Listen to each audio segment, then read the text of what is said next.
Երբ ենք իրականացնում տրեպան բիոպսիա եւ որ դեպքերում անհրաժեշտ է իրականացնել վակուումային բիոպսիա։ Տրեպան բիոպսիան իրականացնում ենք բոլոր այն դեպքերում, երբ ուռուցքը ունի հստակ ձևավորում, հստակ տեսք, հստակ սահմաններ եւ այն առնվազն 5-6 մմ-ից ավելի մեծ է։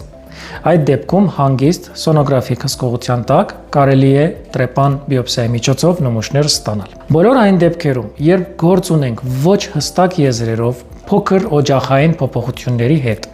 երբ մենք չգիտենք արդյոք այստեղ ուռուցքային պրոցես կա կամ ոչ, այլ օջախային փոփոխություններ կան, կամ երբ արկա է միկրոկալցինատների դաշտ, որը սոնոգրաֆիկ լավ չի երևում, անհրաժեշտ է մամոգրաֆիկ եղանակով վերիֆիկացնել, այս դեպքերում իրականացնում ենք վակուումային բիոպսիան։ Ինչու՞, որովհետև վակուումային բիոպսիայով ստացվող կտորները ավելի մեծ են եւ այս դեպքում ինֆորմատիվությունը ավելի բարձր է։ Մենք կարողանում ենք այդ մի քանի միլիմետրանոց դաշտը ամբողջությամբ վակուումային բիոպսիայի միջոցով ստանալ։